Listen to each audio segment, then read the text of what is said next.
Hello, welcome to the channel. My name's Matt, and today we're going to look at my 10 best non-fiction books that I've read, and I want to share with you.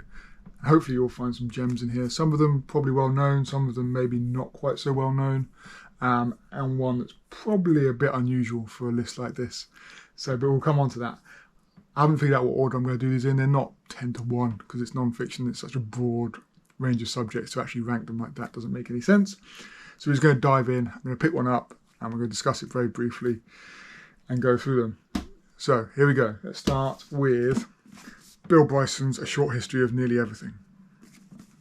This, you may well have heard of Bill Bryson. He's obviously a very successful writer.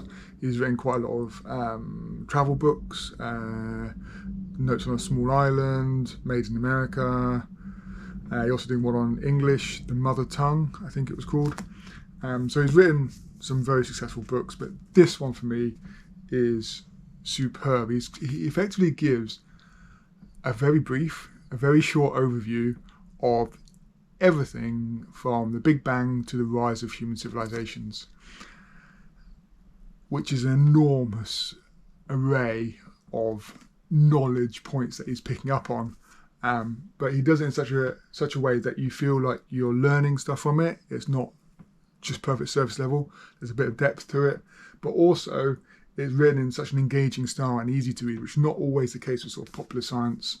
Popular science books can be sometimes more dense, more heavy, more difficult for someone who isn't trained in the subject you're talking about to actually understand. But this, because it's written by Bill Bryson, is exceptionally easy to read, to understand, and there's some facts and figures and details in here that will stick with you.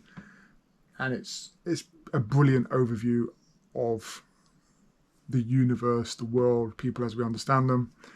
And you can then go from there and pick up on different areas you want to go and look at more detail. But as an overview, as a starting point for science and human knowledge, Short History of Nearly Everything is really good. So that's the first one. Number 2, we will go for, let's talk about another brief history. That's a short history. Bill Bryson's A Short History of Nearly Everything, sorry, not a brief. But this is a brief history of humankind, which is Sapiens by Yuvral Noah Harari. Now this book is, for me it was very insightful. I like the way it talks about stories and the way humans tell stories and what we believe is true in that. And one of the key ones that will stick with me is around money and the concept of money and the story we tell ourselves of its value. But there's no end of stories he tells within this of how we've come to be who we are, where we are, how we are as people, as a society, as a civilization, and how it all works. And it's, again, really interesting. It's well researched, it's very well written, it's easy to pick up and read.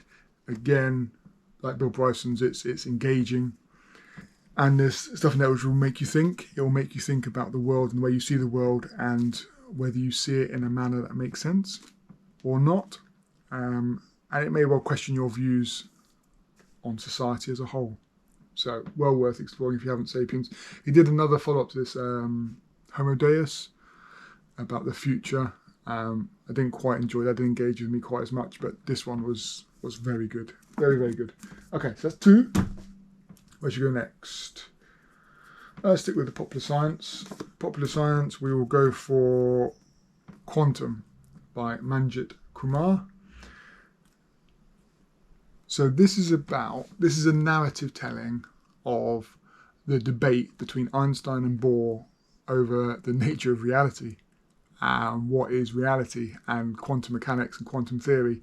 And do I now understand quantum mechanics and quantum theory? No. Do I have a better understanding of the debate and what it actually means? Yes. But what's wonderful about this story is the way Manjit Kumar actually develops these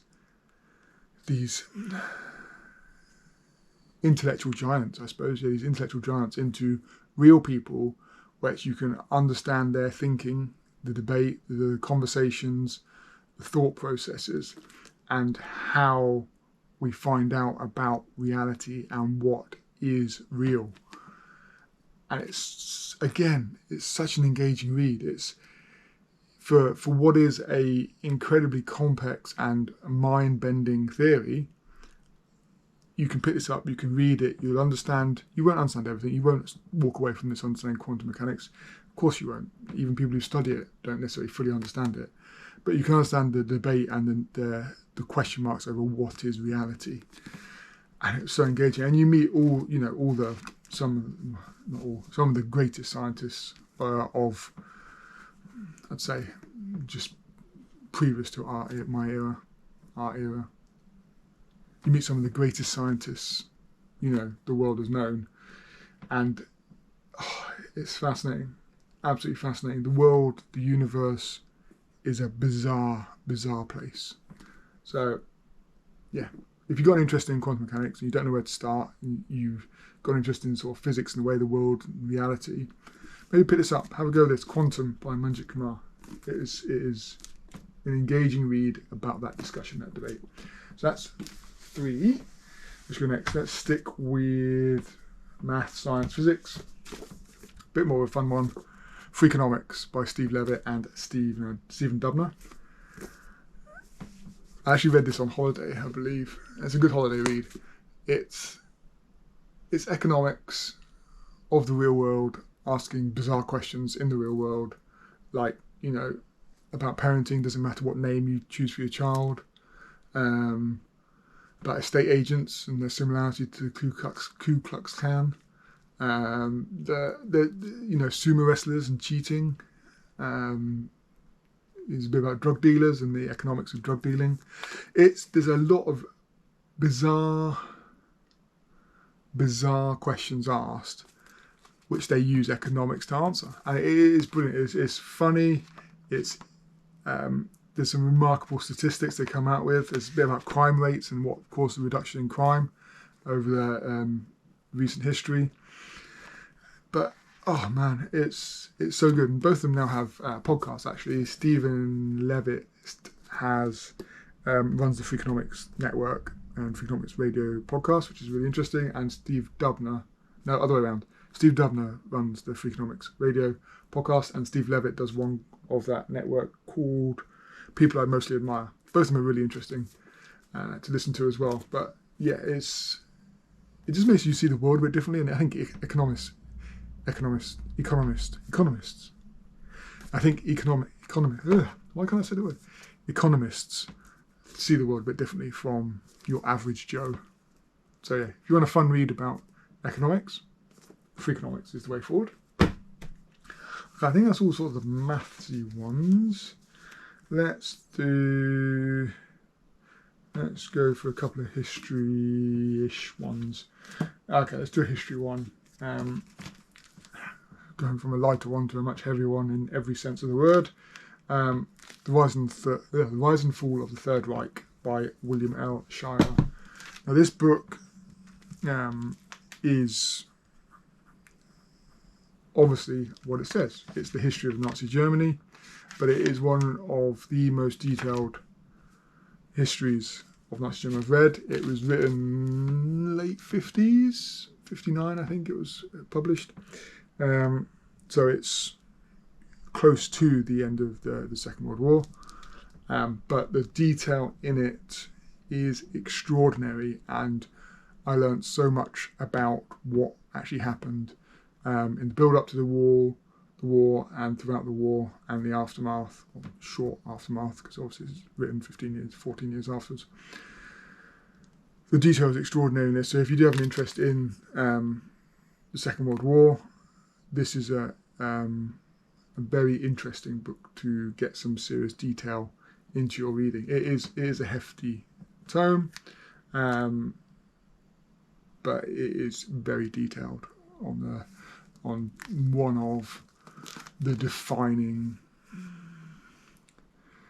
events, periods of our time, of our history in recent time. So yeah, The Rise and Fall of the Third Reich by William L. Shirer. It's wow. I'm not want to say that, but on that front, talking about Second World War, a book that I actually read this year, East West Street by Philippe Sands. So this is about Second World War. It's about the Holocaust, but what it focuses on is the creation, following on from that, of the laws of crimes against humanity and genocide. And it is really interesting in not only how did these laws develop, and the way it's told is an interesting narrative between actual people who all have links to and were around Lviv in what is currently Ukraine, and how that city has changed hands so many times over the years.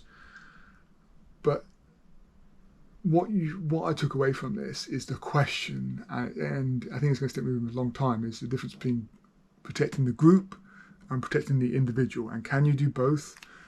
Is one more important than the other? If so, why? And if not, can you protect them both at the same time, or do you have to prioritize one over the other? Because the crimes against humanity is protects the individual. Genocide is about the group, and it's a fascinating reading. I ask a lot of questions, and Philippe as a lawyer is very detailed in his work, but he's also able to write a narrative because he's got a personal connection to the story, and the narrative really does flow through that and experiences of his family members through the Holocaust and other characters within that. So you've got Lemkin and Lauterpacht, who created the two laws effectively, and then you've got Frank, who was the Nazi leader of that area during the war and responsible for much of the Holocaust. And you've got how these laws play out in the Nuremberg trials from that. But I said, for me, the key one is that the questions over group and individual. So yeah, East West Street, Philippe Sands. How many is that so far? 1, 2, 3, 4, 5, 6. 4 more. Talking about questions, ideas. Got 4 ideas, do all this. We'll do a couple more like this. Okay, let's do this one next. Almost dropped it. Okay, next one, let's look at Russell and his In Praise of Idleness. So this is a selection of essays by Bertrand Russell, a philosopher. There's a few essays in here that really stick with me. One is the headline one, In Praise of Idleness, and the importance of having time to be idle, and the benefit of that, which I have to admit plays close to my heart. And another one that sticks with me from this, I forget what it was called. What was it called? Hang on. Useless knowledge.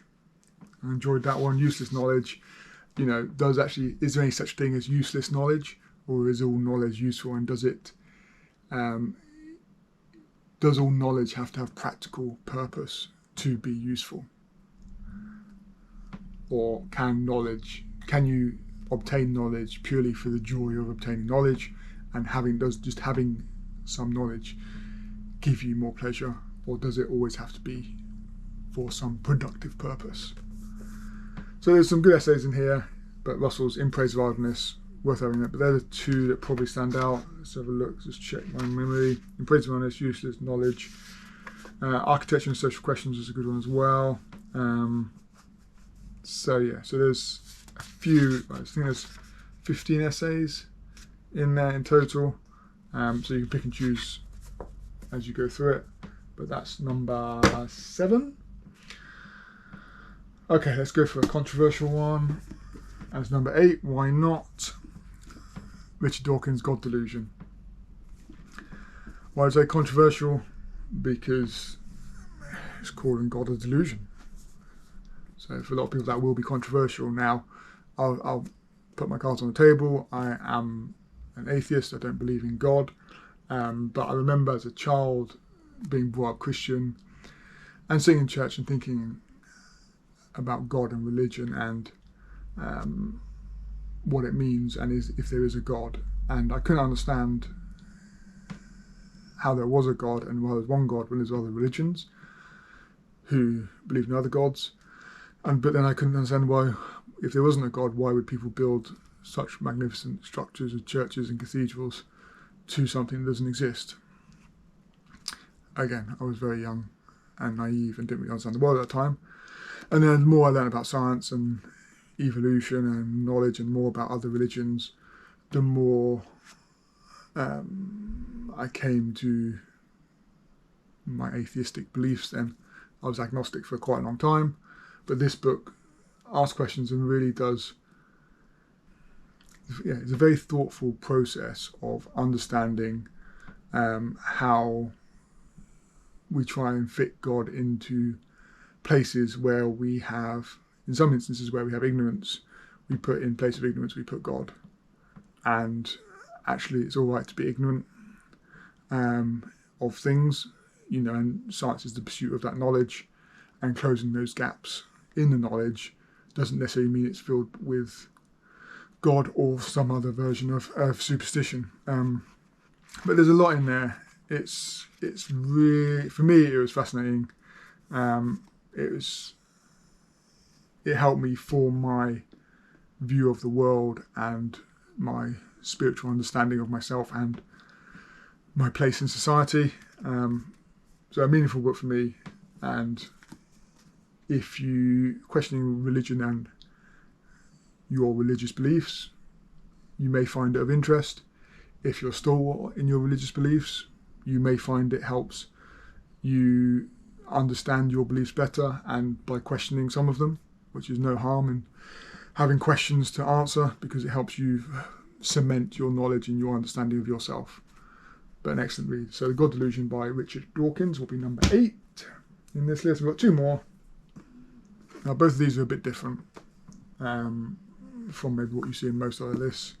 But the first one we'll look at is The Program by David Walsh. So this is about Lance Armstrong and cheating, and how someone in the public eye at the top of their game was able to cheat consistently for years and years and get away with it until finally he didn't, after he had retired. And it's the way the infrastructure of partly of cycling, of elite sport, of the sponsorship process, everything that feeds into having to deliver success, pushing people to cheat, but also how they establish a routine, a structure that enables them to cheat consistently and win consistently and get away with it consistently. And the way they control that information so it doesn't leak out, it doesn't, become a problem in that sense, and the way they destroy other people's careers to protect their secrets. It's a brutal story of ambition and success, but success based on lies. And it's a remarkable tale of how someone gets away with that much, or a team, just an individual, but a team get away with that much cheating for so long. And just wow. I mean, I love stories about sport. I love hearing about heroes and people come over incredible odds, but also there is a side to sport which unfortunately is personified by this, but well worth your time if you're interested in that kind of thing. And finally, the final book I want to talk about is one that is very different from most other non-fiction books you'll probably see on non-fiction lists, and that is Michael Rosen's Sad Book. And it's a graphic novel by pictures by Quentin who does a lot of the Roald Dahl pictures. But it's about sadness, it's about loss. So Michael Rosen in this book is discussing his sadness, how he copes with sadness, and the saddest thing that occurred to him was the loss of his son, Eddie. And it's beautiful, it's devastating, it's touching, it's and you look at some of these pictures, Quentin it's beautiful, it's distressing, it's sad. And for me, when we're dealing with loss, family loss, this was very helpful to me just to process some of it. But yeah, it's a beautiful book. And if you are processing grief, consider it. It's worth looking at. And that is number 10. So that is it.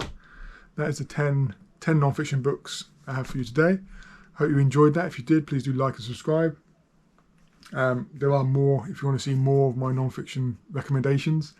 But let me know, have you read any of these? Are you interested in reading any of these? If so, please do let me know in the comments. Other than that, I will see you in the next one. Thank you. Bye.